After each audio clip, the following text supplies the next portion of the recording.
This week on The Futurists, Adrian Woolfson. Biology is going to impact everything. Honestly, I think it's going to unlock a multi-trillion-dollar global economy, and any country or nation state that doesn't prioritize generative biology very highly will be left behind.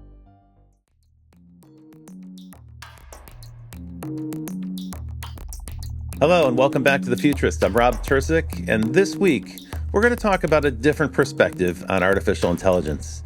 Pretty frequently in the last couple of years, most of our guests have made reference to artificial intelligence, and quite a lot of them talk about some of the changes and maybe the disruptions that will occur, including job displacement. And so there's always this theme of fear and uncertainty or doubt about the advent of artificial intelligence. I don't buy that perspective. I've never bought that perspective. I believe that artificial intelligence is going to unlock tremendous potential. And I think it's going to create great prosperity and great opportunity for those who choose to seek it. This week, we're going to have someone speak to us about another aspect of artificial intelligence that we haven't covered so far on this show. It's the combination of artificial intelligence and other emerging and evolving technologies in the field of biology, which touches about half the economy.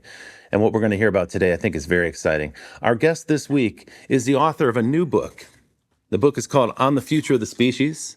And I'm very excited to welcome to the show Adrian Woolfson. Adrian, welcome to the show. Rob, great to be on the show. Thanks for inviting me. I'm very happy to have you here. I've heard about your book, and of course, this is a topic that we've covered a couple of times on The Futurist in the past. We've had some folks who know about synthetic biology come onto the show. We've also talked about gene editing. But what you're proposing in your book is this fusion of those two technologies, the ability to edit genes, the ability to synthesize new biological material with artificial intelligence. And to my mind, this is one of the most exciting areas for artificial intelligence because it unlocks this grand vista. Frankly, it's taken us into an area that humans have been able to observe but have not been able to explore in a constructive way. Can you give me a little bit of a summary of what the book is about? Yeah, we've reached this kind of unprecedented moment in not just the history of humankind, but the history of life on Earth, where for the first time ever, evolution by natural selection is no longer the only show in town capable of generating new life forms and new species. And for the first time, humans, in conjunction with AI, have acquired the ability to actually design life from first principles, literally to author it, which goes way beyond editing. When you edit life with gene editing technologies like CRISPR, you're essentially redlining a document. You're just marking it up, right? Yeah. When you're authoring life, when you're actually becoming a writer, a true writer, you're starting with a blank page, right? Yeah. And then you're just writing whatever your mind or the AI's mind comes up with, right? So it's a really totally different thing to editing. It goes way beyond. And what it does is it kind of frees you from history, because evolution's explored just the tiniest corner of biological possibility, like a grain of sand in a massive ocean of possibility. And the thing is, though, is once you go down a certain route, you're kind of stuck there with evolution. You can't, you cut off possibilities at each juncture, right? Whereas now, with the ability to write DNA and design it from first principles, you can just materialize anywhere in this ocean of possibility, no longer constrained by historical contingency, because there's a lot of chance events in evolution, and then where you kind of end up, right? So this is a massive, massive difference. Now, I'm not going to claim that, we've mastered this, but what we have done is we've begun to master it, because we can now author viruses from first principles, good viruses, which can help us medically to destroy antibiotic-resistant bacteria. And a virus, of course, isn't technically a living thing. It's a biological entity that requires a bacterial cell to replicate, but it has a genome, right? So if we can design new viruses, then we'll be able to design new bacteria, and then we'll be able to design more complex organisms, and eventually work our way up to, even Right. level of human complexity, right? So my book addresses this new technology, this convergence between AI and the ability to build genomes at scale, and looks at some of the consequences, how it's going to change our life in the future, and some of the philosophical and ethical and moral questions and dangers too, right? That's right. I'm glad you do. I'm glad you do because these three technologies in concert confer an immense responsibility on humanity. Essentially, we are now the stewards of our own destiny and, frankly, the planet. I'm not quite sure as a society we're prepared for that. I don't know if we're mature enough to manage that responsibility. There are a tremendous number of decisions that need to be made. And candidly, we can't even figure out how to live on this planet together in peace. So, we haven't demonstrated as a species that we're capable of managing the planet particularly well. And now here comes this incredible technology. It could allow us to reinvent or redesign the way biology works, which is, all the life on the planet. So this is not limited to humanity. I wonder about those ethical issues. So I'm glad that you addressed that head on in the book because that comes to mind when one reads it. And by the way, for the folks who are listening, I typically read the books before we interview an author on the show. This time I just got the book, and so I've only begun to read it. However, I can tell you already, it's outstanding. I am so excited to read this book. Adrian, I was taking notes on almost every single page because you have paragraphs where just as you did in the opening statement you just made, where in passing you mention ideas, but those ideas each need to be unpacked. Like there's so much packed into what you said. Just now, you covered a number of topics that I'd like to circle back to unpack for the people who are listening to the show because I think they're so very important. And the first one is you made a distinction between reading and writing. So for that, let me offer this. There's a quote attributed to Ernst Rutherford, a physicist, where he says that all science is physics or it's stamp collecting. And that's a very snide and dismissive comment that can never really be attributed entirely to him because he never wrote it down. On the other hand, it does betray a kind of an attitude that physicists have had about other sciences. And that's because our other sciences are observational. For centuries, we were able to observe. Eventually, we began to classify and organize our understanding of biological structures. But that was about as far as it went. Then we began to understand in, agriculture how to do grafting. And that was the beginning of insights into genetics. And so we started to understand there was a system behind this, but it took decades to make progress in that. The big change, I think, comes with following the discovery of the DNA as a kind of script for how biological life will unfold. The mapping of the human genome, controversial project, but ultimately it was completed. And from that point on, we were able to read the genome, but not write. So in a way, it's we were illiterate, I guess you could say. I mean, that's a bit of an overstatement, but the idea is that we could observe, we could note, we could classify, but we couldn't really do much with that information apart from passively observing it or maybe in agriculture managing it a bit, but we didn't really direct it. Once we began to write it, I mean, immediately, that was when we began to think about. When we began to be able to read the genome, that's immediately when scientists began to think, well, what happens if we can write this? Now, that's a pretty big step. I want to, when you said it, you made it seem like, well, we learned to read it and then we can write. There's a number of steps in the process, right? Because it's not just about writing a new genome, it's about synthesizing life. And of course, once you do that, you can synthesize life from scratch. Can you give us a little bit more color on those recent transitions? Because the things I'm talking about now, those all happened in the last 20 or 25 years. So it's relatively recent. And as you say, we're still in the very beginning, the very earliest stages of applying this. Yeah, and your kind of reference to physics is quite interesting because, of course, physics taught us that kind of universal phenomena like the motion of planets and these really high level phenomena can remarkably be explained by incredibly simple laws, right? Kepler's laws or Newton's laws, right? And that was the beauty of physics, that you could define these universal laws which enabled you to predict events which were quite extraordinary, and in the case of humans, eventually land humans on the moon, right? And that's a level of predictability, right? And of course, biology, as Rutherford mentioned at that point, anyway, didn't kind of tick those boxes, right? That it was mainly observational. Linnaeus described all the species, but that was about it. Biology for many years was just about observation, cataloging, describing, right? And then, as you said, eventually humans learned how to also manipulate via crop, the crop improvement, right? Just breeding, interbreeding as well, right? But we weren't able to kind of specifically and precisely control Yeah. how changes happened, right? It And was a so the kind of trial question, and error in a way. All we were just yeah. another element in the process of natural selection. So the question becomes, is it possible, even in principle, to turn biology into a kind of predictive science in the same way that physics is predictive, right? And ultimately, the ultimate prediction is you take a genome sequence, which is just a one-dimensional combination of four chemicals, A, C, T, G, and A, right?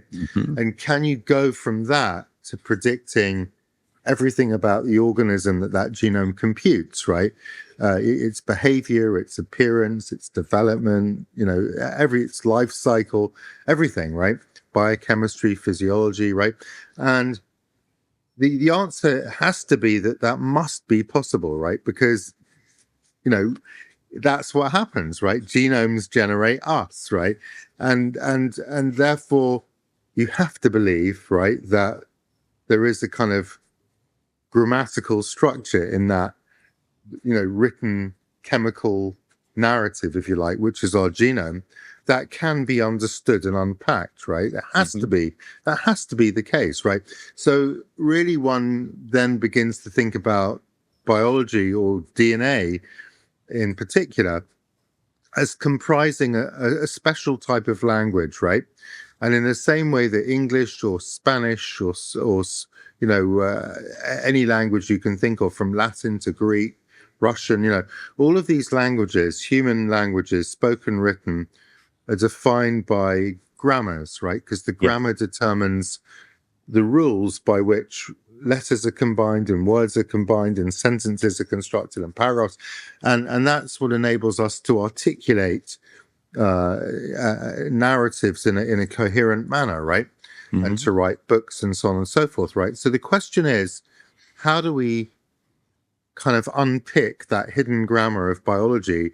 We were never given the grammar book, right? We were never given the instruction manual. We Right. were just given the end product.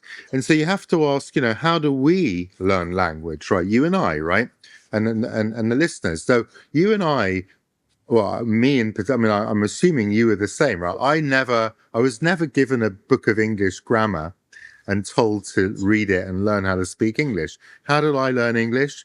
By talking and listening, right? It was a kind of organic process. And, my knowledge of grammar is virtually non-existent. So if you said to me, can you give me the breakdown of the grammatical structures that you're using as you speak right now, the answer is no. I've got no idea, Yeah. grammatically what I'm doing, but I'm able to do it, right? And AI is able to do exactly that. That's Yeah. how AI learns to Yeah. speak English, right? It does it by looking at databases of examples of written and spoken words, and it kind of boils out, extracts out those grammatical rules Hmm. without actually specifying them. It just kind of learns the patterns, and that's exactly how we learn languages, right? Yeah. So the AI can look at these big databases and then use those patterns to kind of then uh, reverse engineer biology, right? And of course, its ability to do that is purely a function of its training set, the data it's trained on. And so far, we've been training AI on just databases of genomes, just Hmm. lots and lots of genomes from different species. And that's enabled us, one of my co-founders of my company, Genyro, Brian He, who's at the Arc Institute in Stanford, that's enabled Brian to come up with what's called a genome foundation model, which is a Oh, good. type of AI. Think of it as like a chatbot, like Claude or Chat Yeah. GPT. But instead of coming up with language. It's coming up with DNA sequences, right? So instead of typing in, tell me the names of the four major capitals in Europe, or give me the names of 20 species of fish, or any question we want to ask ChatGPT, you now tap in, hey, DNA GPT, give me the genome sequence of a completely new species of virus that does this, right? And it gives you the sequence, right? Mm-hmm. And that's kind of where we're headed, right? Right now we can only do viruses, and we can kind of do bacteria a bit, but we can't do, hey, write me the sequence of a zebra-like creature, or Right. or whatever it is, a unicorn, or whatever we want to make, or a bacterium that can degrade plastic, or but eventually we will get to that point, right, where literally we have an interface and we say, hey, build me a genome of a cross between a flamingo and a rhinoceros, and it will say, no, you can't do that. It's not Mm. physically, or, hey, yeah, here it is, go build it, right? So that's the kind of design component of biology, the future of biology, being able to make biology into a kind of programmable, predictive engineering kind of medium. The other part of it is to be able to then write that genome. So once you have the sequence, you need to build it, right? Yeah. You need to turn it into a physical reality of, chemical reality, right? So Yeah. that's the other bit of, you were talking about what's the progress that's enabled us to get to where we are. In recent times, it's the AI, Mm-hmm. and the AI was determined by GPUs, which is the physical hardware that enables all of this parallel information to be processed incredibly quickly in an incredibly kind of nuanced way to enable AI to work, because AI has been around a while, machine learning, but what was missing was the compute, right? Yeah. So that's the new thing that's enabled it to happen. And then we've developed, another co-founder, Kai-Hang Wang at Caltech, developed this technology called Sidewinder, which enables us to build DNA incredibly quickly, accurately, with any complexity and at very low cost. So that's the flip side of the coin, right? Design, construct. It's like an architect coming up with an amazing design for an opera house, Yeah. but you need to be able to build that opera house, right, in a realistic time frame, at a That's right. realistic cost, in a way that looks like the architect's plan, right? So Right. you need both of those things.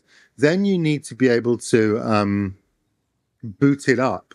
You need to be able to get the DNA into a cell, because we don't know how to make cells yet. And then you need to boot it up, like literally get the program running, right? So you need to do all of those things. And in my book, I came up with a name for this whole process. I call it artificial biological intelligence, or Mm-hmm. ABI. And ABI is a kind of an extreme form of this capability. Extreme meaning you're totally fluent in the language of DNA, right? You have absolute fluency. So instead of just being able to make a virus, a new species of virus, you can literally make anything, right? So anything you can think of that's physically possible, you could make with biology, right? And using this kind of hypothetical chatbot where you type in what you want. And that's what I call ABI. It's that higher level understanding of biology, which is kind of approaching the status of like a law of physics, Mm-hmm. F equals ma, or Kepler's laws, or so there must be rules and laws. There Right. have to be in biology, right? And what's missing is just the fact that we haven't kind of discovered them all, right? Right. I mean, there's And the some funny thing, examples. yeah, yeah, Oh, go ahead. Go yeah. ahead. Sorry, Sorry, go. I didn't Oh no, interrupt you. I was just going to say, and the funny thing about AI is that AI does things without us knowing how it does it, right? Yes. Because it doesn't, because it learns the grammar. But like you and me, if you said to me, Adrian, now, like I said, write out the grammatical explanations of everything you've said so far, I just couldn't do it. I've no idea, right? And AI can't either, actually. It can't give us the explanation of how it does what it does. It That's just does the it. ultimate black box. Yeah. So there are some examples of AI being used in a sort of parallel way, or maybe a similar way. For instance, for protein folding, Another one is for drug discovery, right? This is where we use the immense calculating power of artificial intelligence and computation to calculate all the possibilities in a range. This is something a Yeah. human could never do. It would take us years to try to do that, many years to try to do that. But there we have, as a starting point, a tremendous amount of knowledge. Now, the question I have for you is, do we have enough information? Do we have enough data to train this artificial biological Yeah, no, intelligence? you're absolutely right with AlphaFold, which is the AI software, if you like, the algorithm that enables us now to predict protein structure from sequence. That relied on the fact that there was this huge database of That's right. crystal structures of proteins, which can be mapped back to the protein sequences. Right now, it's interesting because for many years, it's called protein folding when you go from the amino acid sequence to the three-dimensional structure of a protein. That was a massive challenge that nobody knew how you could predict the structure of a protein from just its one-dimensional amino acid sequence, right? And there were many efforts to try and build predictive structures, algorithms, mainly using chemical and physical principles, right?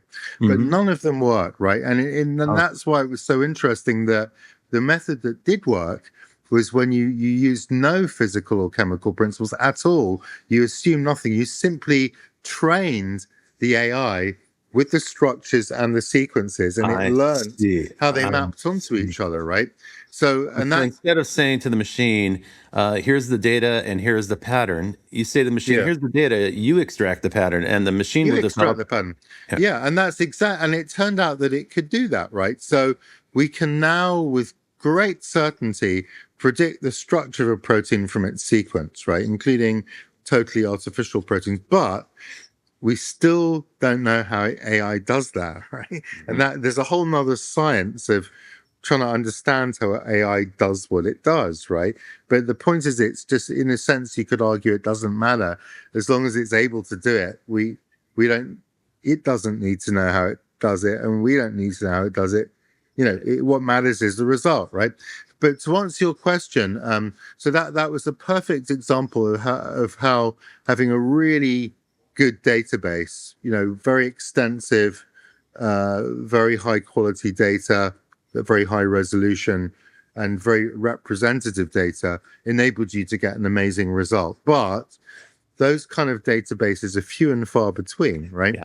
And they certainly don't exist today. So, in order to kind of get to the next level of ability to design, whatever it is you're trying to design, new species, altered, properties, behaviors, right?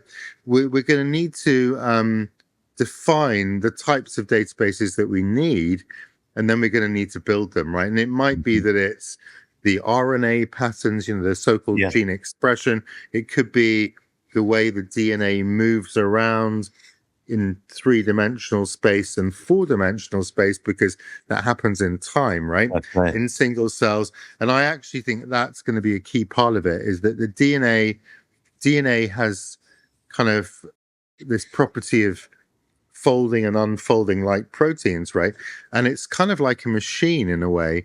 And the information is kind of also, as well as being in the genes themselves, is also encoded in the behavior of the DNA as a machine Right. and how it operates, right? So I It's not like think, you push a button and the thing unpacks. yeah, Literally it's almost like an evolutionary process in itself. yeah. As an organism grows, the DNA is going to respond, and it's sort of the next stage of growth, or the next stage of formation.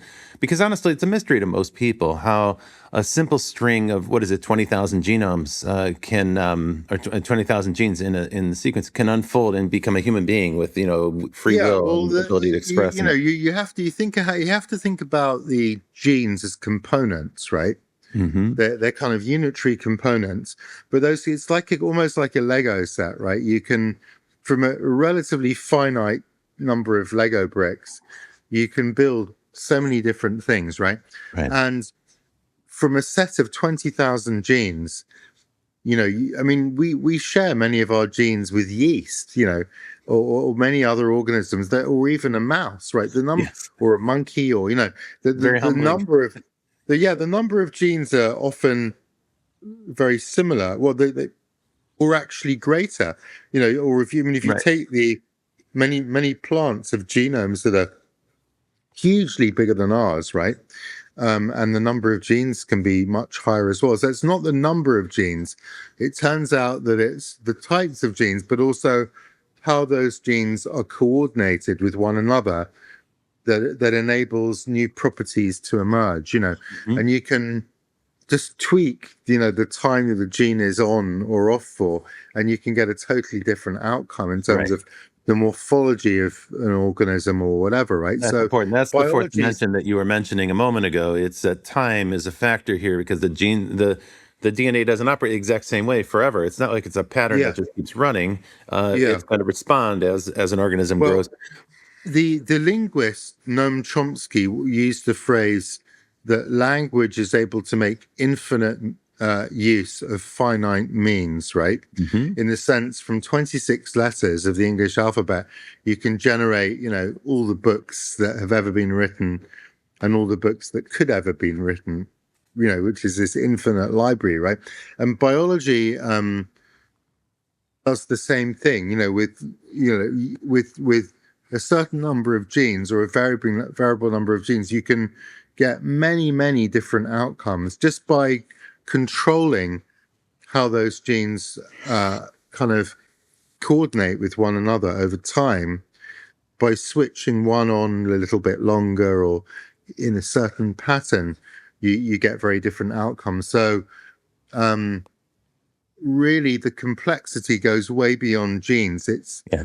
In a sense, it's in the way those genes are programmed by the so-called non-coding part of the genome, which is most of it, which doesn't make proteins but makes RNA molecules that can regulate the way protein encoding genes operate in time and Let's space. hold on that for a moment because I want to talk to you more about the interaction between RNA and DNA, but we'll need to go to a break. Before we do that, though, I thought it might be helpful just to kind of come back to the beginning where I started with that wry quip that's attributed to Ernst Rutherford, which is that physics is the only science and all the rest is stamp collecting.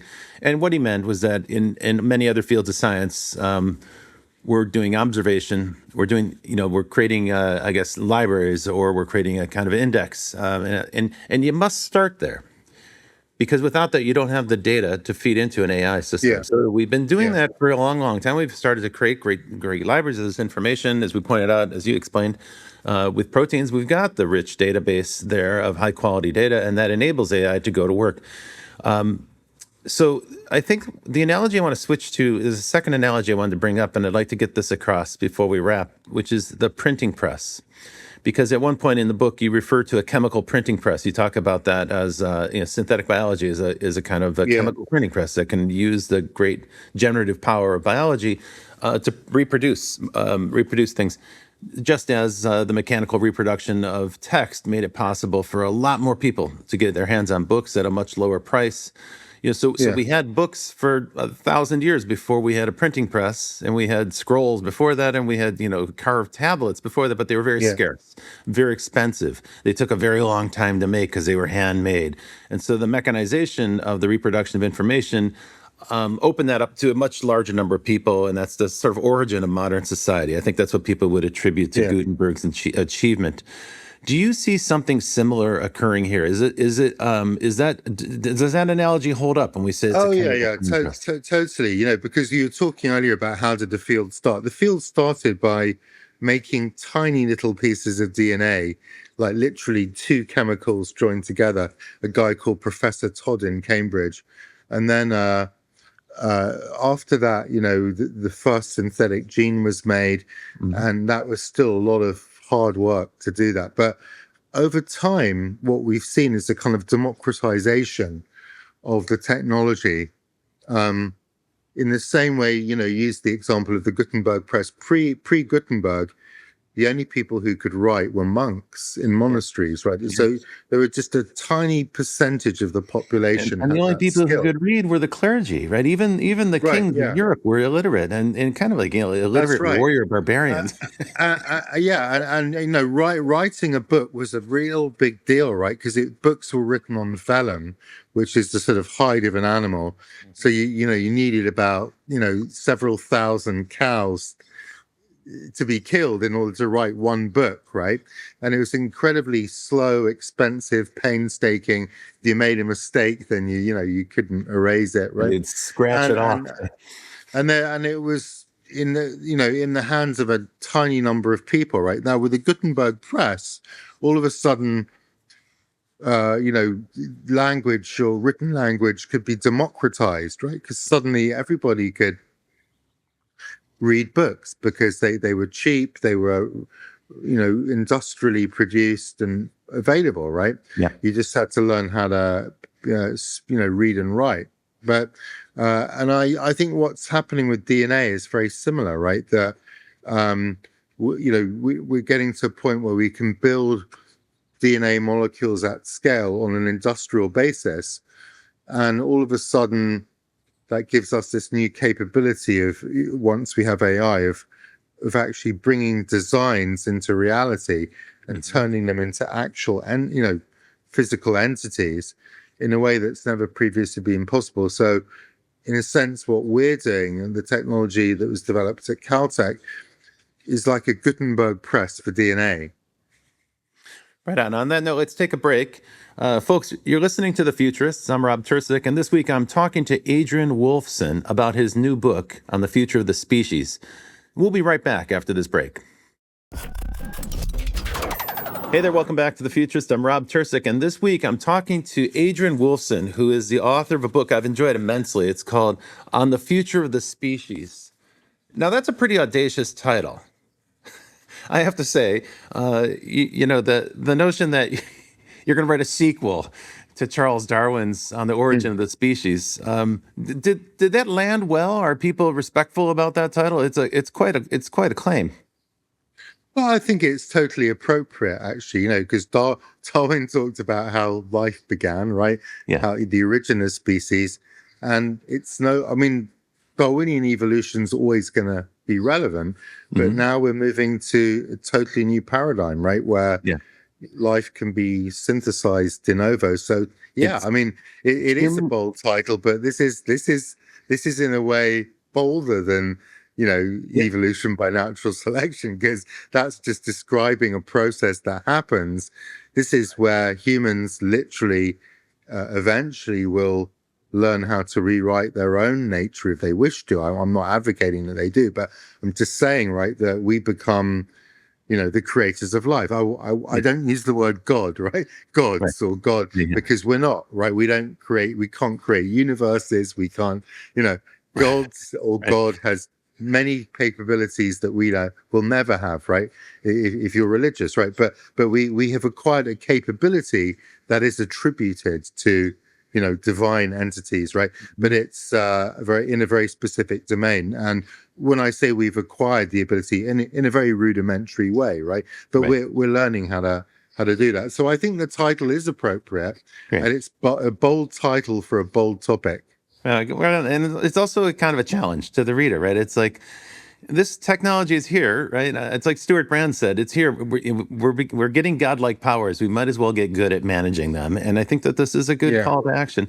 In a way, though, it also, the contrast between those two book titles kind of recapitulates what we've been discussing in the first half, in the sense that until fairly recently, biology was backward looking. It was an observational science. And I think Darwin's Origin of the Species is a good illustration of that. He did an incredibly valuable job of indexing that. So that's the past of biology. And what you're talking about now is the future, which is a human-directed evolutionary process utilizing these technologies. Yeah, and the word that people use for this new field is generative biology, right? Because we're creating stuff. We're generating new biological entities, new biological species, or totally rewriting them. And as I said, this is very, very different to editing. So I divide the history of biology into three eras, right? One was description, cataloging, and then that ended with DNA sequencing, the ultimate form of, description, right? The actual genetic description, right? And then we moved into the age more recently of genome and gene editing.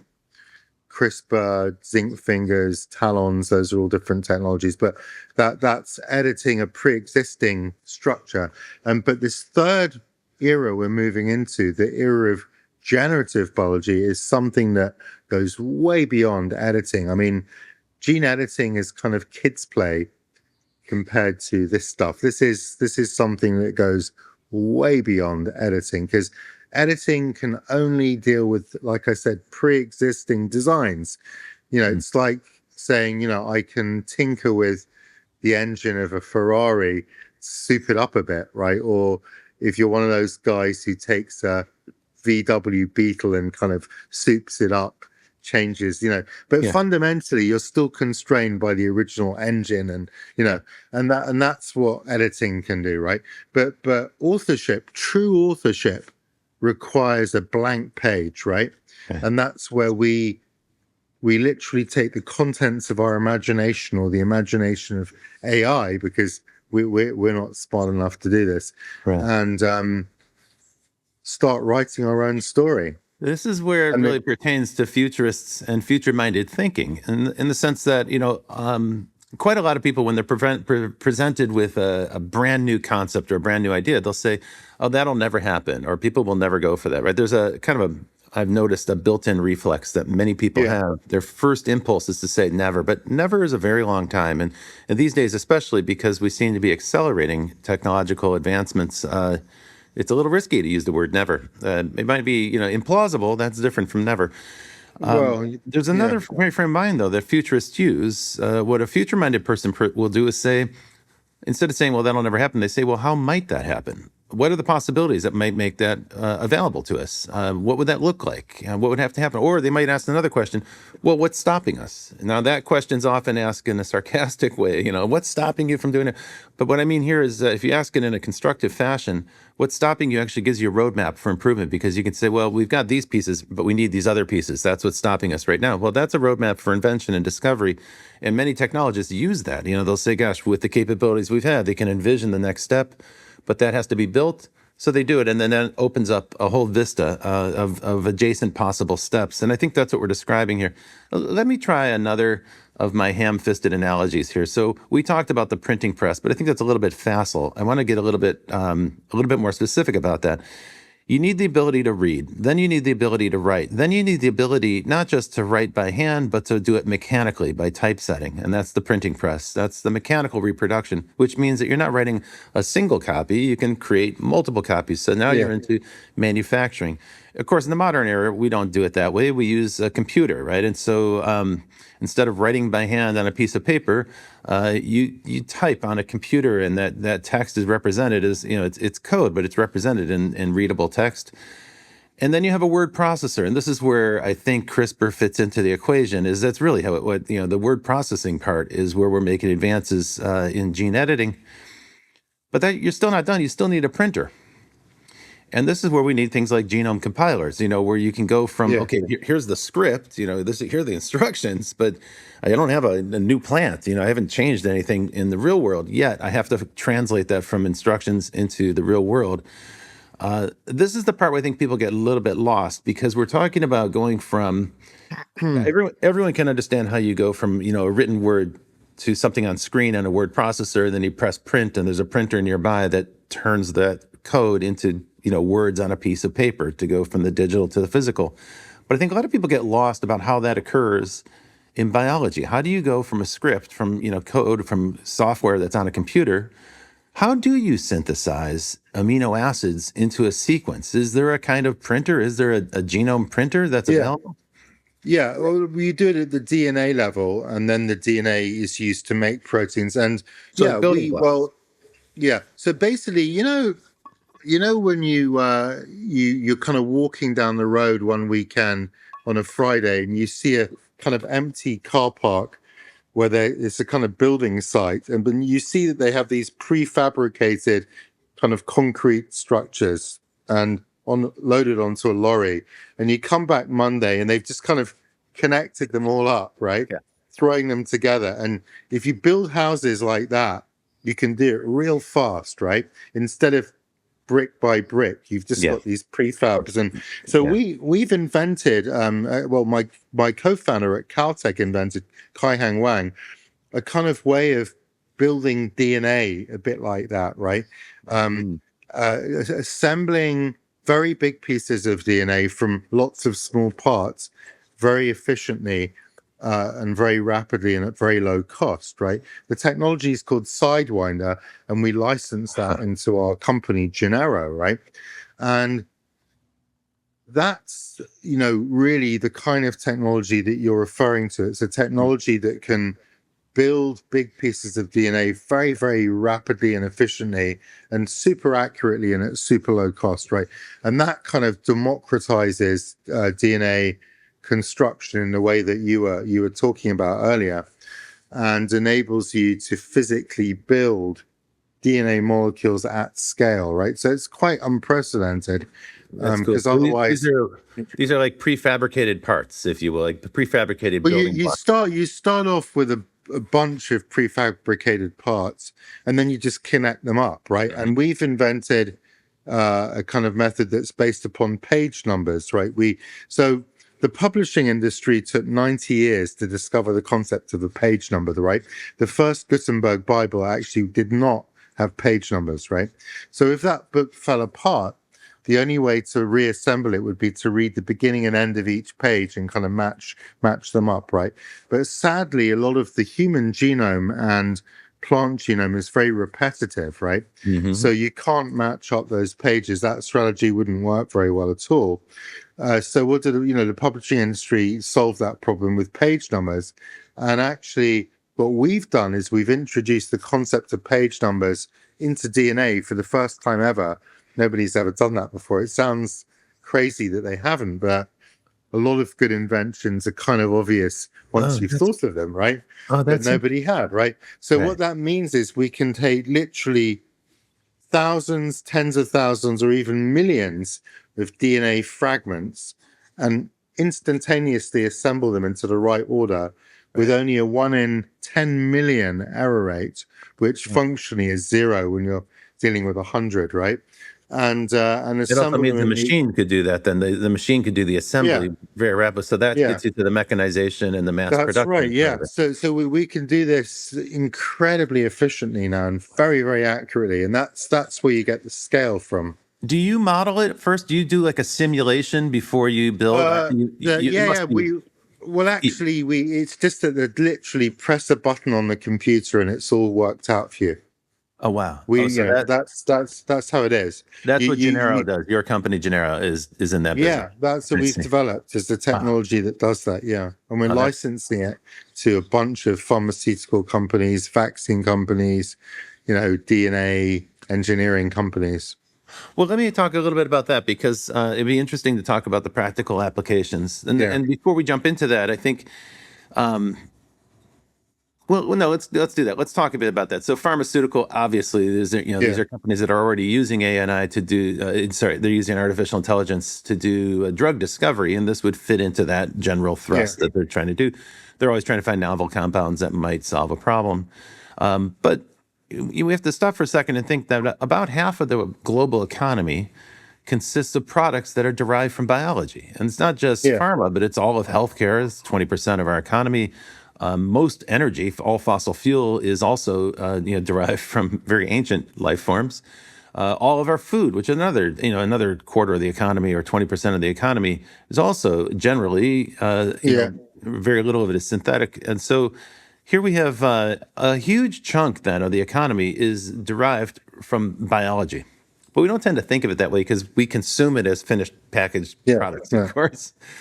Are you active in all those areas? I would imagine that manufacturers in all those areas are interested in your technology. Yeah, we're licensing our technology to a lot of people, and some of the areas we're doing ourselves. Really, you touch upon another point, which is that I believe that biology is going to become infrastructure, right? Everything you can think of will be made biologically, which is great because biology is sustainable, right? Yeah. And it also has unique properties like intelligence, right? So you can embed intelligence into materials if you want to, right? Or into objects, or, so it gives you this incredible new property that no other current material has. I'd No go further. materials I'd have say intelligence. that biology has this immense generative capacity. Just it's an immense generative capacity, and you cannot stop it, right? So if you have if you just throw some old food outside, it's going to grow into something sooner or later, right? So it's not a Yeah, stoppable process, and most human manufacturing is still inefficient. Most of the energy that we use, we lose in the process, just in the mechanics of using the energy. Nature doesn't work that way. Biology is incredibly efficient, and parts that are, yeah, life forms that die, they get reused, they get broken down and reused into something yeah. else. So it's also sustainable and renewable in ways that human manufacturing is not. So the ability for humans to master that immense generative capacity, I think, is a tremendous unlock for humanity, and in ways that most people haven't, I think, yet begun to realize the consequences of. Oh, yeah. There are No, I mean, costs at every level. Right? There's inefficiency at every level of human manufacturing and the human yeah. supply chain. Oh, totally. I mean, and biology is going to impact everything. Honestly, I think it's going to unlock a multi-trillion-dollar global economy, and Hmm. any country or nation state that doesn't prioritize generative biology very highly will be left behind. The future is in front of us, ready to grasp. But if we don't grasp it and make sure we invest appropriately and become the world leaders, we will not own the future. Whoever owns this technology owns the future. It's going to be a massive multi-trillion-dollar global economy, with biology being used for pretty much anything you can think of, from information storage to food production to unique biomaterials to healthcare. It has an incredible utility across every key sector, and is going to be absolutely critical to the future economy. Adrian, while people are listening to this, I'm imagining that some people are hearing this message and they're hearing it a little bit differently than the way you and I are enjoying it right now, which is Yeah, they're scared. They hear about this and they yeah, say, that sounds scary. And they say, yeah, gosh, these are humans talking about assuming godlike powers, but we don't have the yeah, governance mechanisms right now. And yeah, even some yeah, of the things that you said, I'd like to give you a chance to come back to and kind of unpack for the audience that's listening, because you talked a couple of times about viruses that can be designed. And of course, when yeah, most people hear viruses, they think a virus that's going to infect us or a virus that's going to, transmit a disease to us. And I think what they're missing or may not be aware of is that a virus is just a really well adapted mechanism for the delivery through a biological pathway of a payload of some sort. It could be a positive or negative payload. The way we mostly are aware of it is yeah, when we get a cold virus, and we get the yeah. cold. So we have a negative association. But I think the way you're looking at it and the way you're describing it is you're more interested in this highly efficient, evolved mechanism for the delivery of a biological payload. Can you please explain that perhaps a little bit better than I just did so that our audience can understand what you mean by a designed virus? Yeah, a designed virus is when you literally think about the properties you want to optimize for, and then you optimize for them, right? So in this case, Brian was interested in a type of virus called a bacteriophage, and they literally, the word phage is derived from a Greek word which means to eat, right? And these viruses literally infect bacteria and destroy them, right? So actually, it was the Russians who really developed this field many years ago, which was to use these bacteriophage as antibiotics because they infect and destroy bacteria.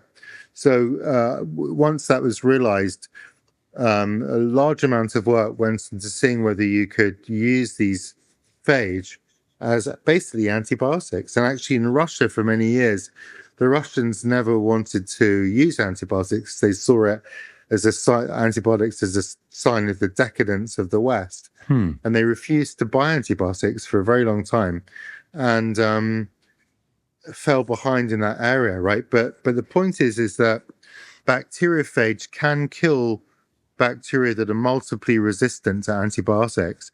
And what my colleague, did at the Ark Institute in Stanford is he engineered the genome of these viruses to compute variants which were different enough to be called new species because they technically met the criterion of a new species. And he was able to kind of rev them up, if you like, so that they killed bacteria that were resistant to antibiotics more efficiently than the kind of parental strains, and thereby showing that bacteriophage, when engineered, can be a new class of antibiotic, right? That's great because we So, need that. Yeah, we have so many yeah, but yeah, methicillin-resistant bugs that are we're but kind of breeding superbugs. But yeah, so we were using this for a good purpose, but you're absolutely right that the same technology, if in the wrong hands, Mhm. could be used for a bad purpose, right? It could be used for bioterrorism, biowarfare or whatever, right? And so that's why it's so important. And the final chapter of my book's got a manifesto for life. And in my manifesto for life, I address actually many aspects of this topic, and in a way that kind of says that this is what I think should happen. Like, I don't believe that we should try and change human nature. I think we can get rid of diseases, we can extend our healthy lifespan, but there have to be some limits to what we do, right? In my view.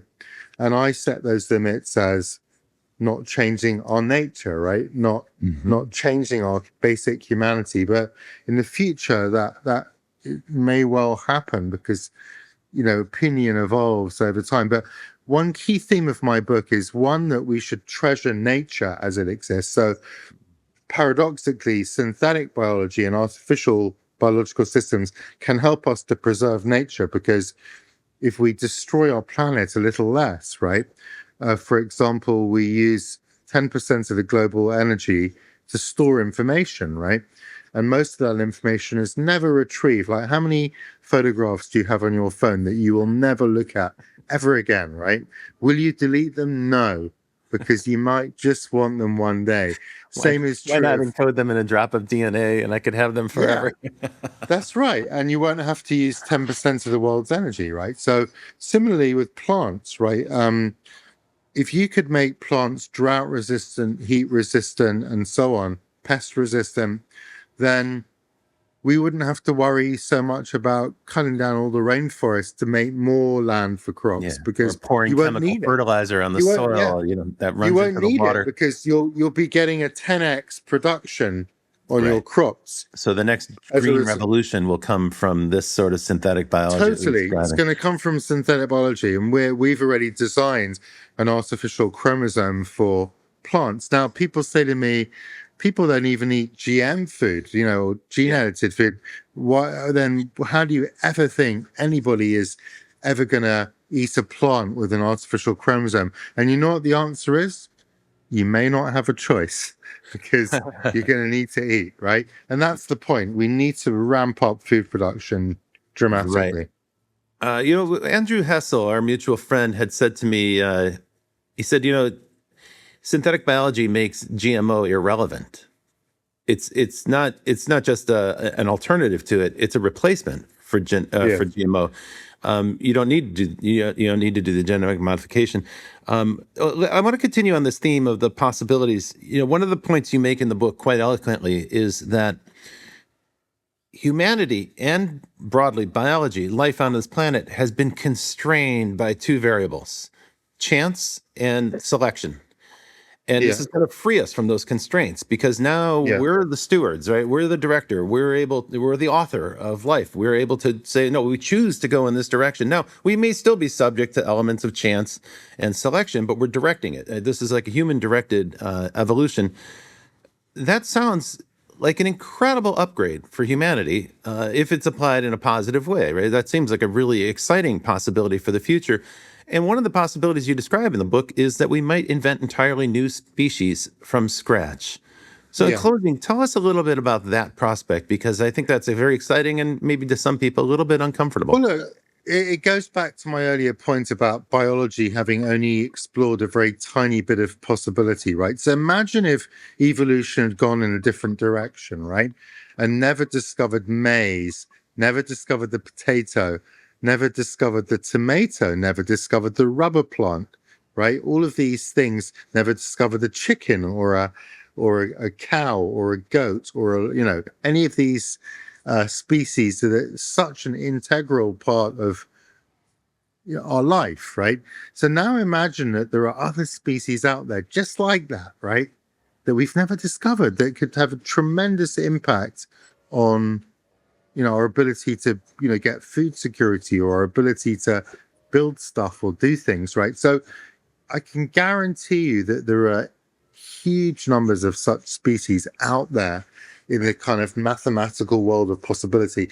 And so this technology enables us to discover those things, which may have been totally cut off from what's possible by the fact that evolution went down a certain route. Now, we need to be super careful how we manage these things, because the introduction of foreign species into new environment or existing environments can be catastrophic, right? Because you change the whole balance of the ecosystem.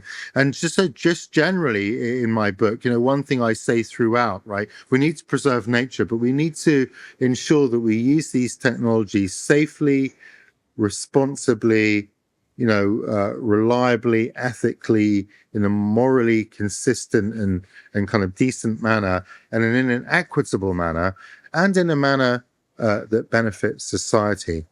So, folks, we've been talking to Adrian Woolfson. He is the author of On the Future of the Species. And this is my favorite book of the year. I've enjoyed it so much. And Adrian, I've really enjoyed talking to you. Thank you for taking time to acquaint us with your work. I'm really pleased to hear that, Rob. Thanks so much. I'm delighted. It really is an excellent book. As I said, I've just begun reading it. So I'm only a couple chapters in. I've already unpacked so many exciting ideas, and I encourage everybody on this call to consider ordering it. It's an excellent book. Thank you very kindly for joining us on The Futurists this week. And folks, we'll be back next week with another person who is shaping and influencing the future with their work. Thank you, Adrian. Thanks so much, Rob. Real pleasure talking to you.